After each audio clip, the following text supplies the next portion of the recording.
Record is hit. Oh, I'm like, I'm just going to hang out for a little bit. But these things are short, so we got to get to it. Get to it. Getting to it. I am Ryan Shortstop McKenna. I don't fucking know. I'm Harland Unplucked Gem Grant. We're the Dawdlers. We're the Dawdlers on the Dawdlers. Philosophy Shorts.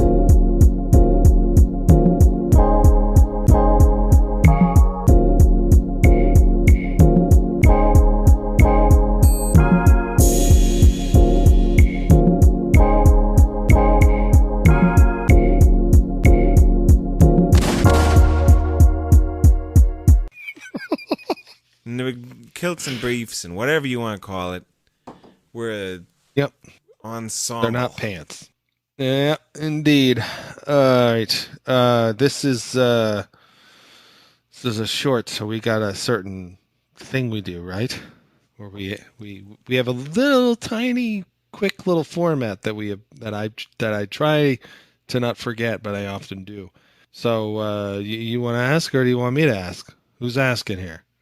Should have decided before we turned the mics on, right? Sure, should have. Are we professionals or what?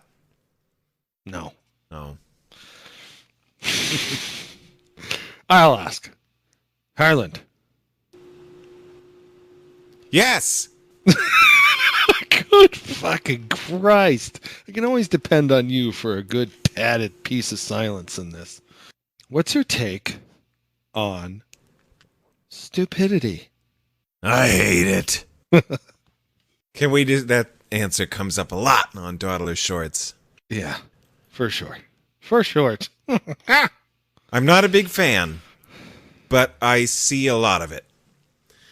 I sometimes label myself in with a unfortunately small but very high quality grouping of chimps that call ourselves the misanthropes, including such eminent members as everyone from Heraclitus and Diogenes to Bill Hicks and George Carlin, from Jonathan Swift to Mark Twain to H.L. Mencken, and of course, Fred Nietzsche. We think that there's a lot of stupid people. And we lament that fact from time to time. Recently, somebody dredged up an obscure old article, and it made the rounds on social media, on the internet. And it was apparently from this guy I had never heard of before, 20th century economic historian named Carlo Cippola. Chipotle. Yes, Chipotle. I did it. Cipolla. This Italian dude who was a economist, and he wrote an article entitled "The Basic Laws of Human Stupidity," which well encapsulates many of my thoughts on the matter. So I'll briefly run through the 5 laws and a couple of little quotes from this paper that I quite liked. But the first and most basic law of human stupidity is always and inevitably, everyone underestimates the number of stupid individuals in circulation.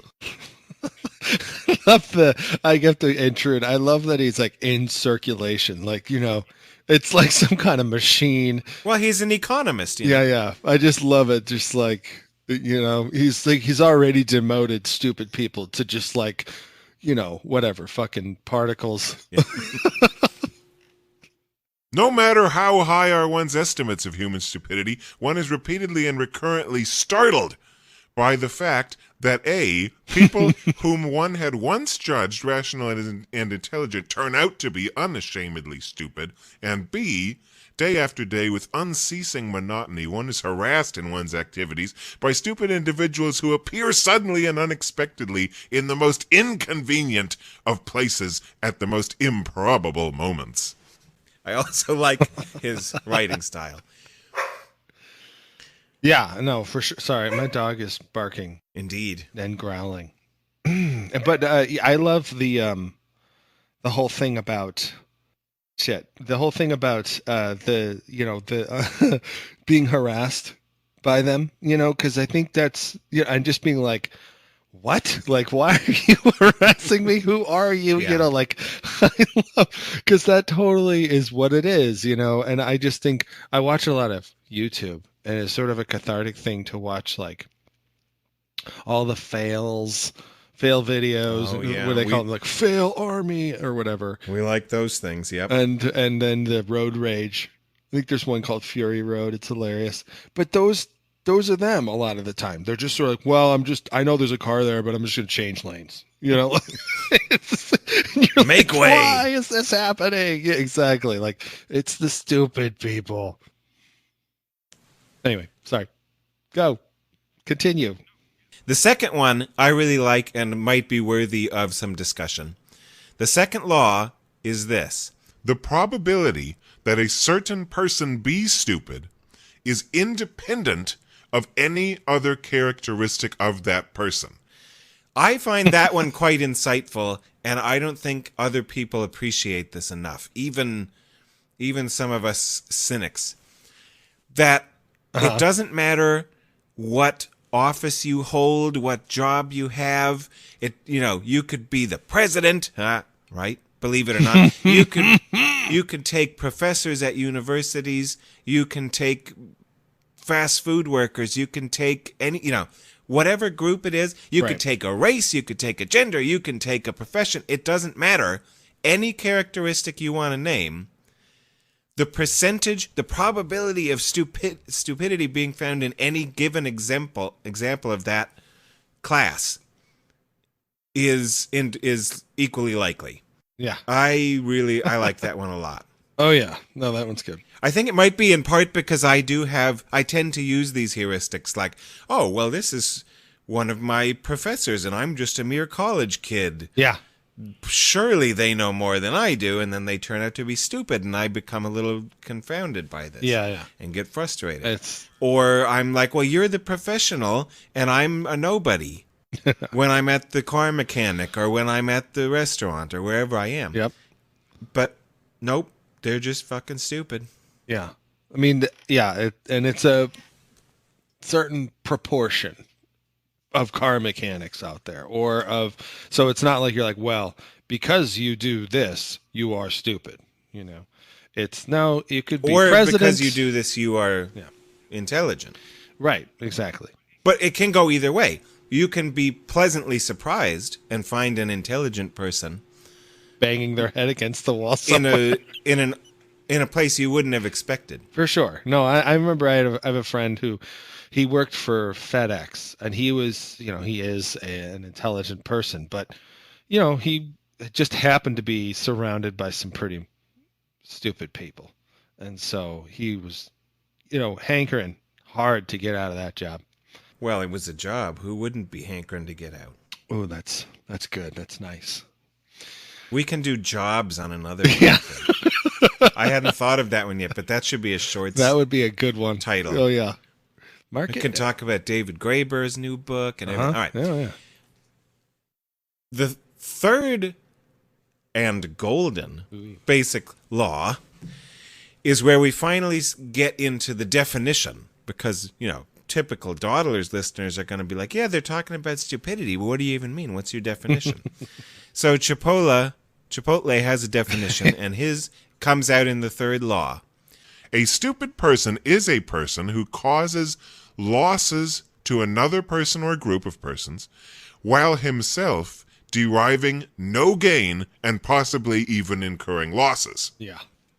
Classic. So his definition of a stupid person or a stupid act is one in which the doer hurts other people and gets nothing out of it, and maybe even hurts themselves Yeah, in the exactly. process. That's even better. Right.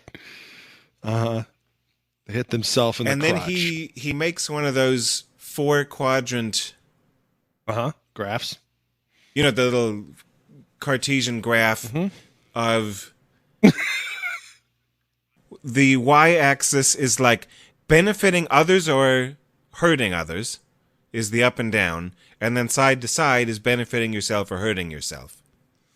And stupid people are in the lower left because they hurt themselves and they cause losses to others. Right. But then there are three other types of people.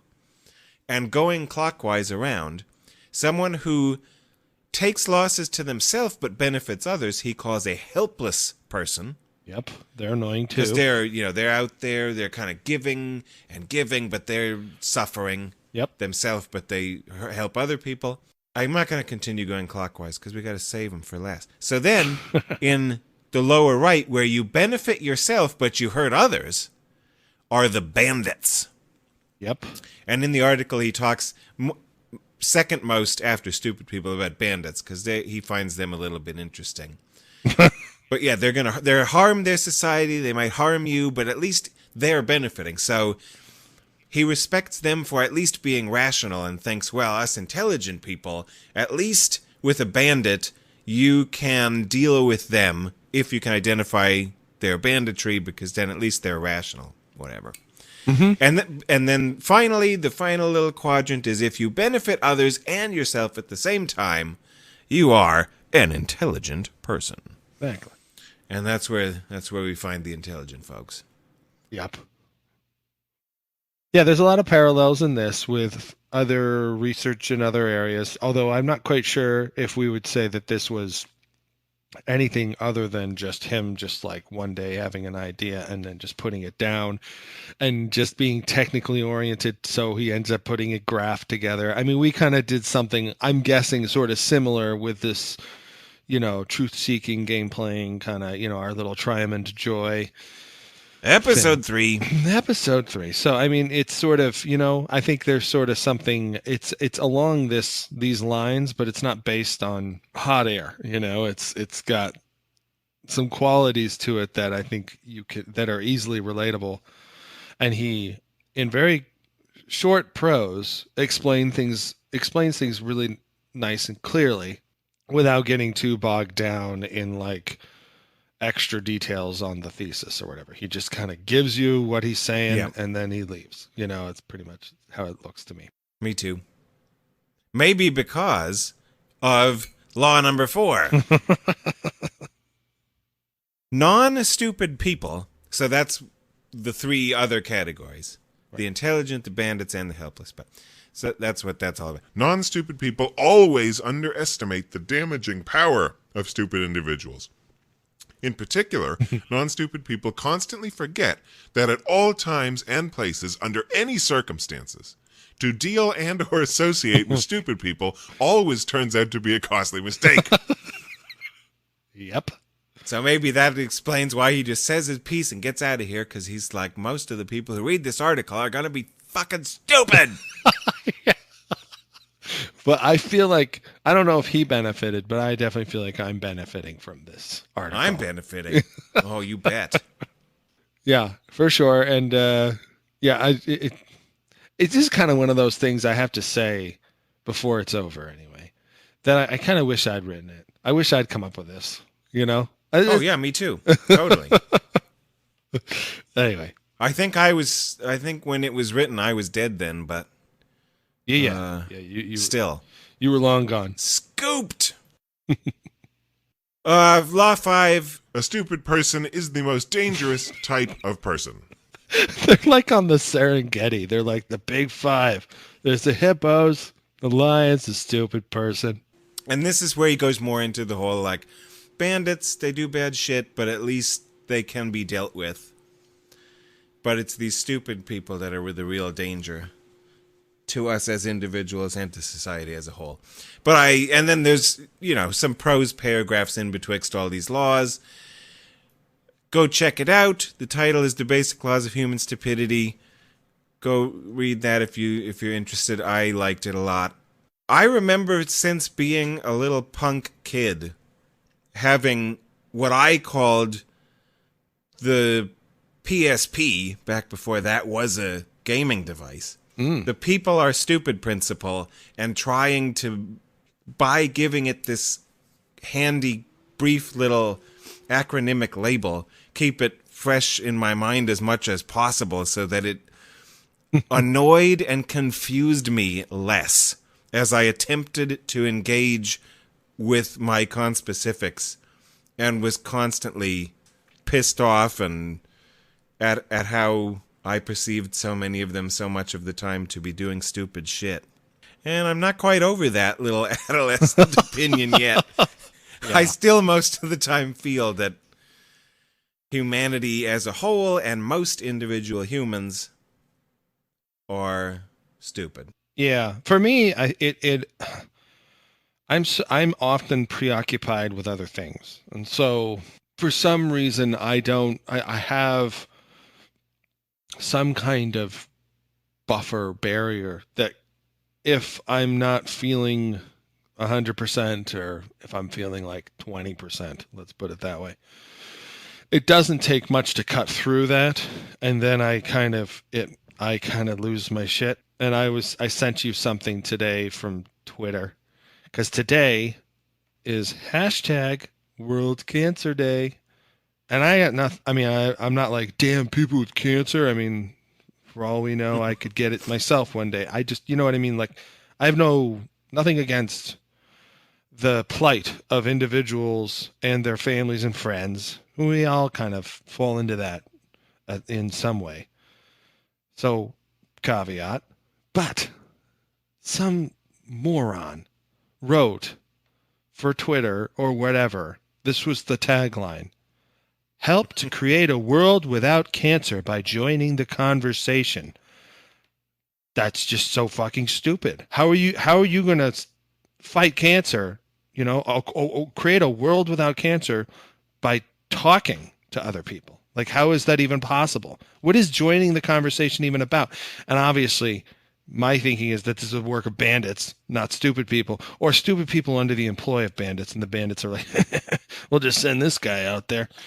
Because it's like, join the conversation. What do you get if we all just put hashtag World Cancer Day? Does somebody get money? Like, is somebody like, ding, like, oh, thank you for this beautiful golden trophy filled with gems and gold blocks, or whatever. Like, it just doesn't make any sense to me.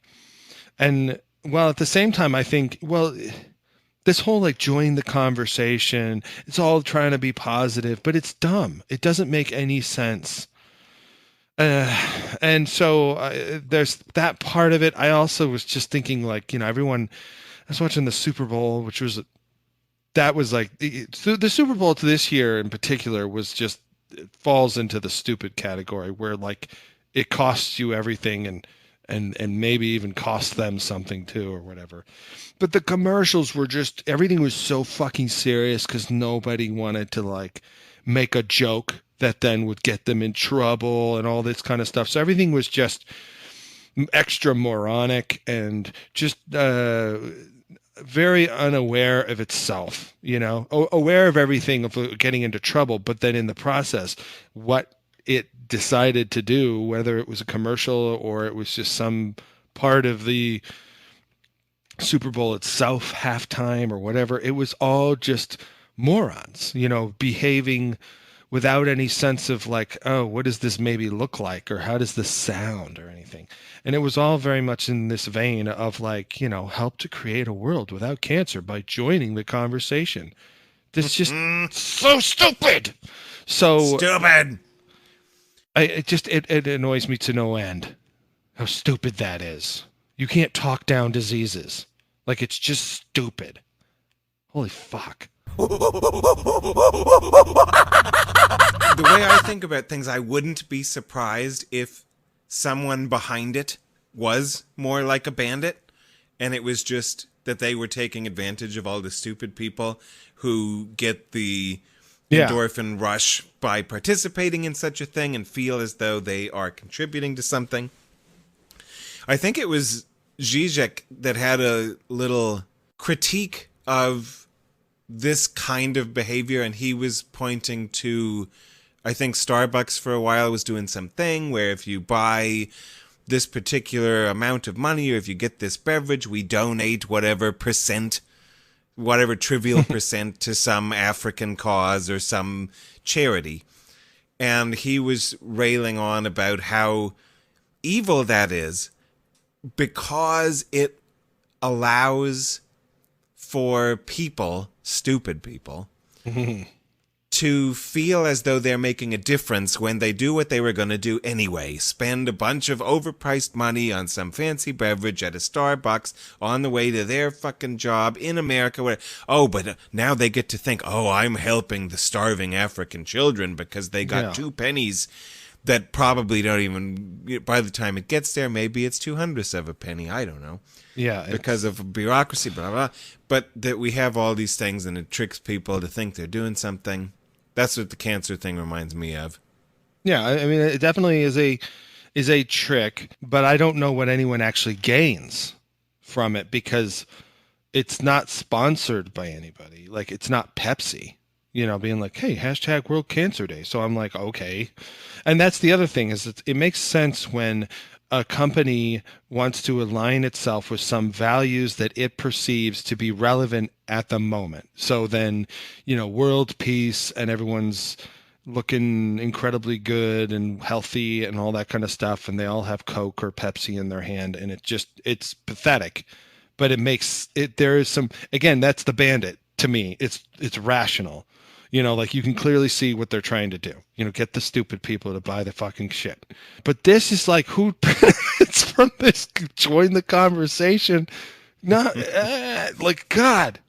I don't know. I if I focus on this for too long, it's like the Lewis Black joke about it's the bit that he had back probably in the fucking 90s. Where he was talking about sitting in a diner in middle America or someplace, Pennsylvania, or wherever it was, he was just on his way. Not to say that middle America is bad. Hey! Here I am. Here I am. Yeah, exactly. Quit flying over me. So, but he was talking about how he heard some woman say to her friend, and this is the whole bit. He's like, he just hears this because she's on the other side of the booth, the seat, in the diner. And he hears her go, if it weren't for my horse, I would have never made it through college.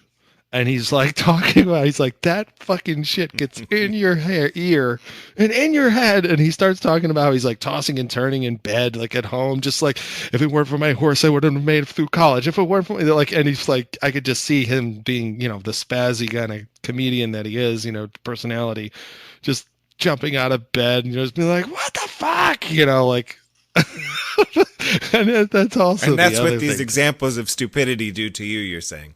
Yeah. If I Tweet don't with the hashtag and cure cancer. Tweet with the hashtag and fuck. Yeah, What? exactly. Yes. Yeah, I become Lewis Black in a hurry about it.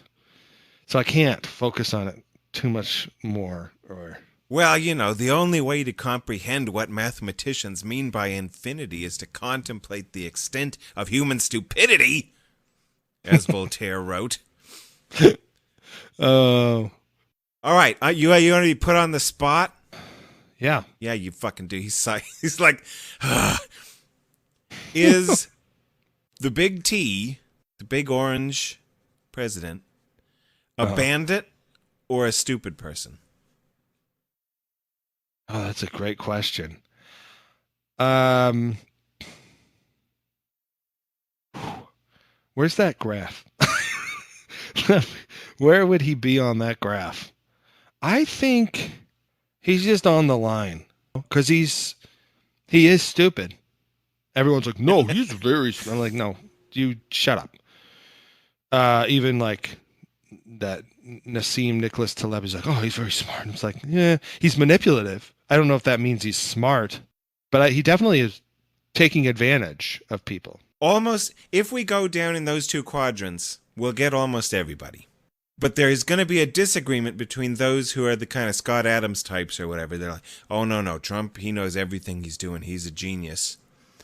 Yeah, he's, making the world worse, whatever, but it's all for his own benefit, and he's doing... And I think many of his voters thought that. The sort of voter that thinks, oh, well, he's this businessman. He's very successful. He's a billionaire. He must be very, very smart. Sure, maybe he's selfish, but that's a good thing, blah, blah, blah. And they kind of see him as a bandit, and then there's a bunch of the rest of us who just think that he's a fucking stupid, and it doesn't matter.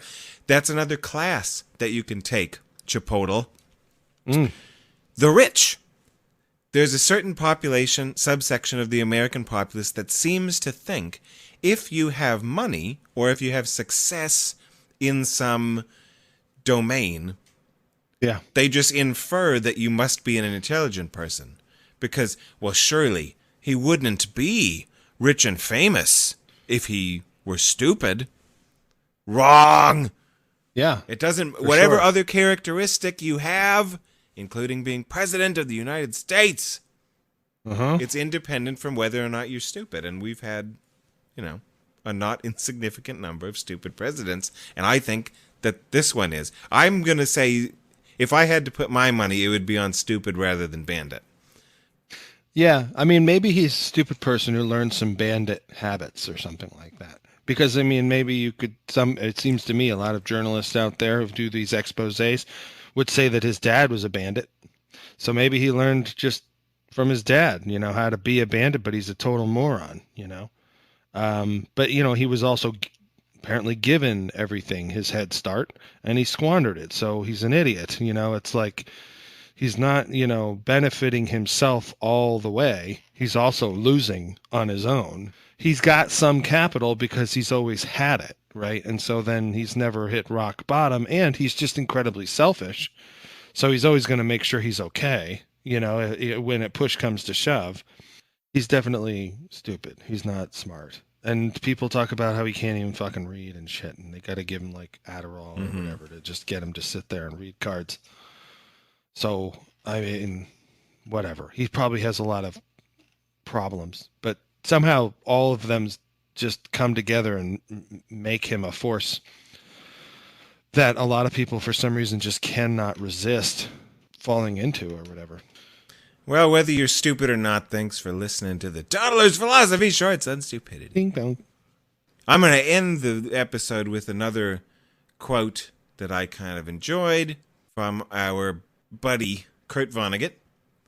Okay. It runs as follows, quote, If I were a younger man, I would write a history of human stupidity, and I would climb to the top of Mount McCabe and lie down on my back with my history for a pillow, and I would take from the ground some of the blue-white poison that makes statues of men, and I would make a statue of myself lying on my back, grinning horribly and thumbing my nose at you-know-who.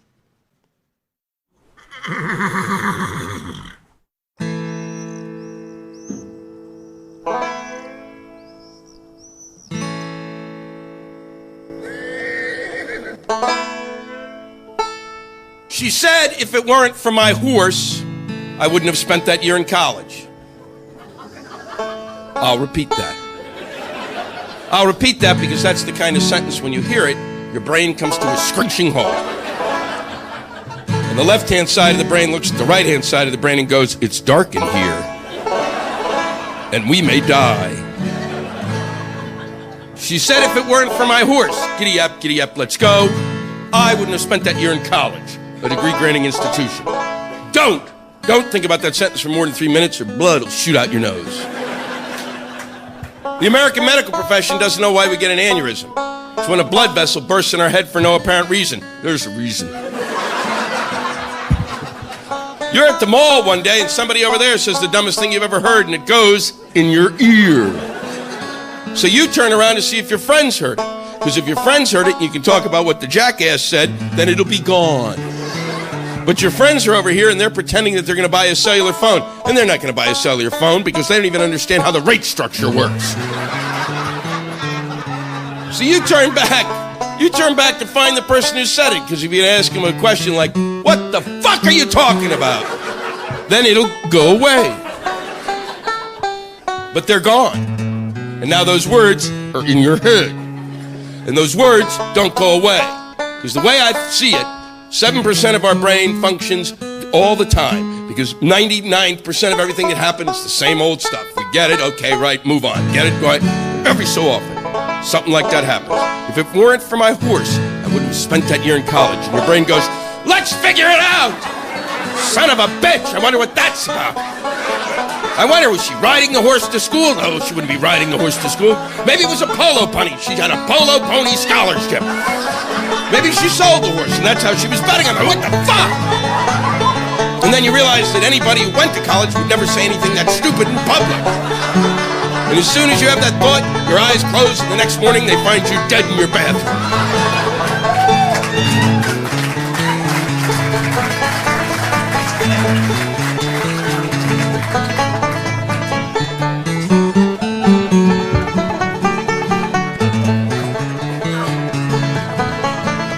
Thank you. That was the correct length of the laugh. You know what happened to the rest of you?